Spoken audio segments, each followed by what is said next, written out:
Welcome to the Point, the first post-election To the Point, and we're happy to be joined by the chairman of the Republican Party of the state of Michigan, Pete Hoekstra, congressman, ambassador, and chairman. As we sit here today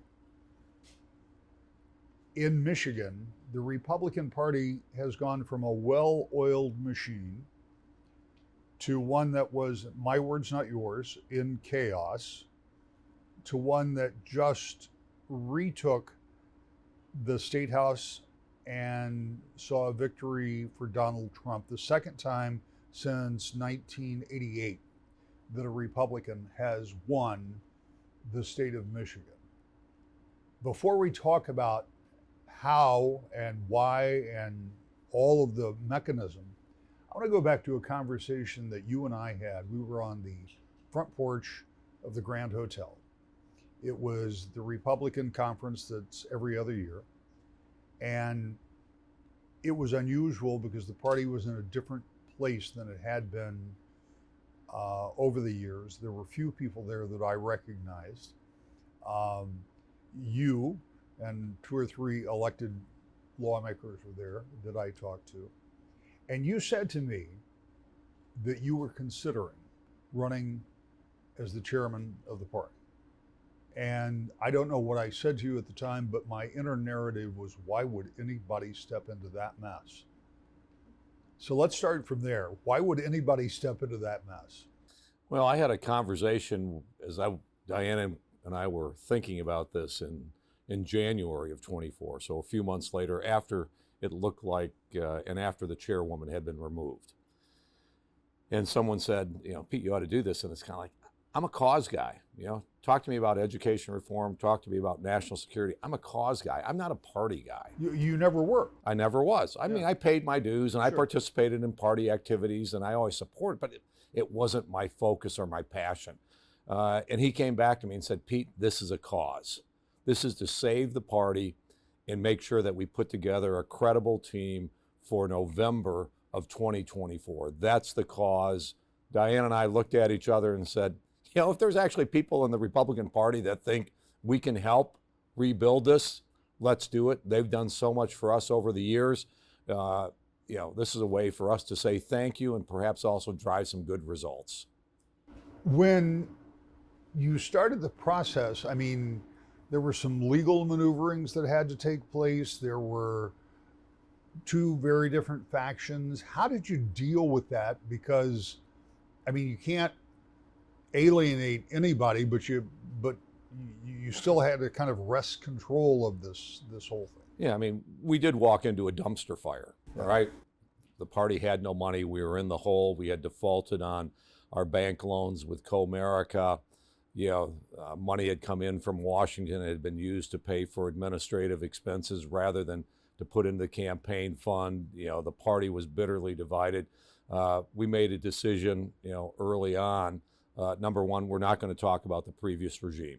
Okay, there's plenty to talk about, plenty of things you could have held them accountable for. There's a time and a place for that. It is not now. So it's kind of like we're going to put the party back together and we're going to focus on one thing singularly. November of 2024. We've got a presidential race. We've got an open Senate seat. We can take back the state house. We've got some congressional opportunities. Just tunnel vision on the election. And for everybody that wants to come on board, and look at November, you're welcome on board. I don't care where you're coming from, whether you're a part of this faction or that faction. If you want to be part of a party that's focused on winning, come on board. When that started,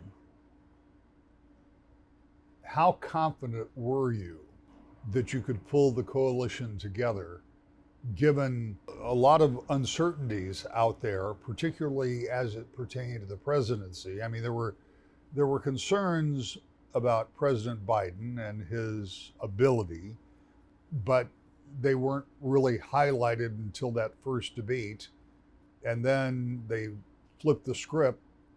And how much of all of that was uncertainty for you, or how much of it was just, this is what we're going to do? Well, in terms of knowing we had a chance to be successful, the first thing that happened, and it took a few weeks, it took more weeks than what I wanted, but when some of the donors in West Michigan, when the DeVos family and other major donors in West Michigan stepped up and said, Pete, we're going to help. We're going to support you. They'd already put together the Freedom Fund and other activities because they didn't think they were going to have a political party to work with. And I talked with them immediately after I got the position, and they were supportive and said, Pete, we're glad you took this job on. They maybe even said, why would you want to do it? But relatively quickly they said, we're on board. We need a Michigan Republican Party as part of this team effort. So when West Michigan donors came on board, it's kind of like, okay, we can get this done. But the second piece of the puzzle was when the Trump team decided to send in an A team to work with us. If they'd send in a B or a C team, it's going to be, okay, this is not a serious effort. But, Donald Trump, recruited me into this position. When we came here and took it over, there was a real question as to whether they were going to play in Michigan or not, because if there's party infighting, there's no way they win, okay?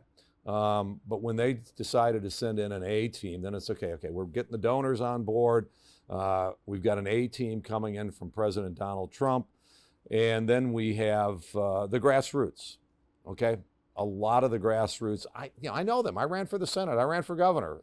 Diane and I know a lot of these folks. They rallied on board. And then it's kind of like, we can do this. Yeah. When you look at where the party was, and when you look at, look, the end of the first Trump administration was messy. Mm-hmm. That's being somewhat favorable. So you have that to overcome. You have all of the legal issues to overcome, and you have the perception that this guy, meaning the president-elect now, is a bit of a wild card. How do you go to people who supported you in your years in Congress and other campaigns, who are conservative and buttoned up and kind of play within the rules and color in the lines, and say, this is the guy? Well, we did that in 2016 when, again, he had called and said, Pete, I want you to co-chair the party. And it's kind of like, or co-chair the campaign. And it's kind of like, no, Mr. President, that's the congressional delegation. And, they come back and they say, yeah, we know that, but they all said no. And for me, it was, okay, it's Donald Trump or Hillary Clinton. Not a tough choice. And you get back to the same thing in 2024.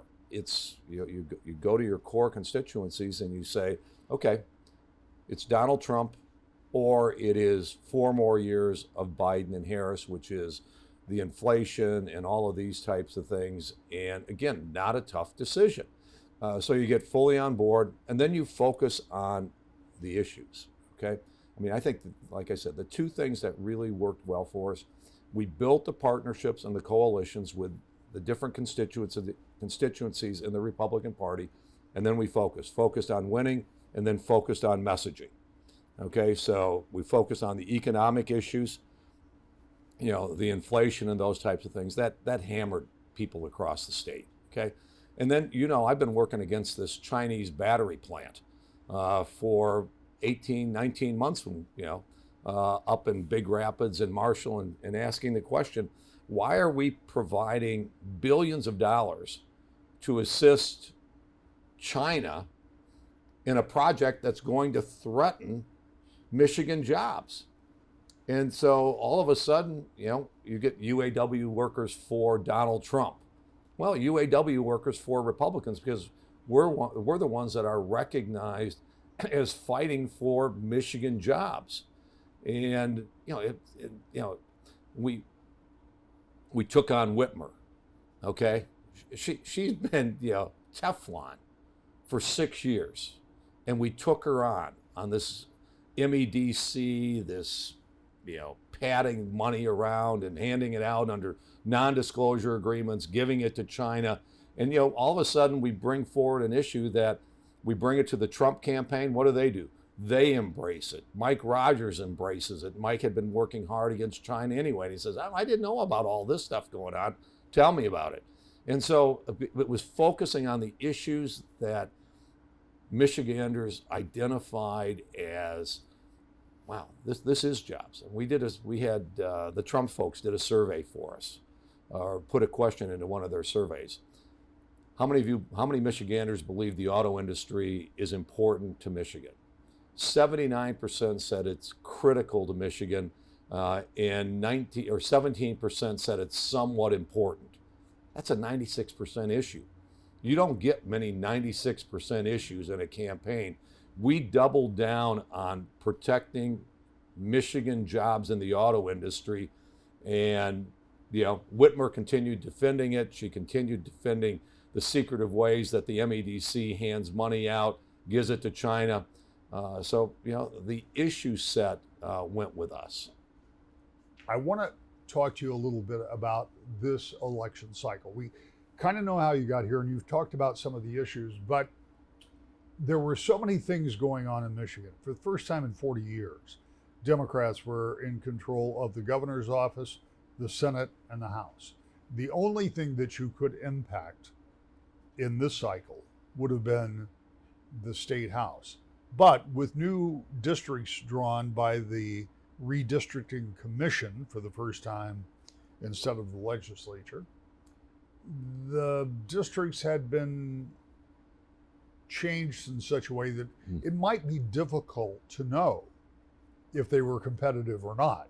They've only been tested one time.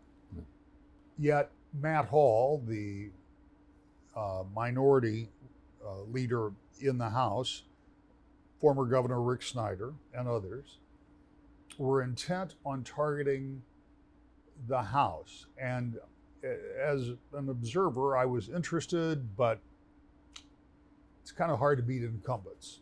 Right. Yet in this cycle that happened. Tell me about your observations about those House races. They were all in districts that were strong Trump districts. And that's why it was so important, I think, to expand just from the House races. Because when I moved into the position, like I said, we built the coalition. Okay, I talked with Rick Snyder. I talked with John Engler. We talked with the folks in the Freedom Fund, the DeVos, and other major donors who were focused on the state House races. And he said, we got to do, if you want to win these House races, okay, you can maybe do it on your own, but it's going to be really, really tough if we're not doing well at the top of the ticket. And so, that's what we brought. We totally collaborated on the House races. Mike Rogers put together, a great get out the vote effort, ran a great campaign. The Trump team came in, and so we ended up doing where? What did we end up doing? Winning Michigan at the top of the ticket, getting so close for Mike Rogers, and then with the effort we put at the state house, we pick up 4 state house seats. It looks like, and we pick up a congressional seat. I mean, it's a huge win. And we did it in 7 months, okay? And I think of all the battleground states, Michigan had the biggest turnaround from 2020 to 2024. And we did it in 7 months. And it's a testament to the team that we put together. Rick, we ran over $20 million of voter contact materials through the state party. If you and I had had that discussion on April 1 when the court ruled effectively that we had the party, and I said, Rick, we're going to do 20 million. And you would have said, I would have said, you're out of your mind. You're out of your mind. Good luck. Hoekstra, you're not very good at raising money. And if you think you're going to get to 20 million, but that's what we did. We got $20 million that we ran through the state party. And again, we had great partners to do this. So, and that's what propelled us, to win at every level and get so close at the Senate level. 18, 20, 22, the Michigan Democratic Party had more success than I have seen in the time that I've been here. I mean, they Sure. won Everything. everything there was to win. In one cycle, in 7 months, as you point out, you changed that narrative. How, I mean, I know you've explained the team, I know you've explained the coordination. What was it with the electorate that helped change that narrative? Because something happened, something changed. I Sure. mean, you take those 3 cycles and then 24. Yeah, I mean, I think a couple of things happened. I mean, the electorate was hurting. Okay, they were hurting. 21% inflation, hammers people. Insurance, food, all of these types of things. So it was, our biggest ally, Joe Biden, and his policies. All right. The second thing is, we engage. I mean, I put on over, I think, 1,400 miles per week. Just going and talking to people where they were. Mike Rogers was doing the same thing. I had a friend of mine come in for the last 30 days of the campaign to work on election integrity with us. He said, Pete, I've never been to a Trump rally. Now in the last 30 days, I've gone to 9 Trump or Vance rallies, and we didn't even go to every one. So what we did is, every level, the state house, the Republican Party engaged people in their communities. And we asked for their vote. They did it in the Muslim community. We did it with the black community. We did it with the UAW workers. We did it, with the Teamsters. We went and we engaged and we asked for their vote, and they were receptive to a message because of how badly they were hurting. Is this sustainable from this standpoint?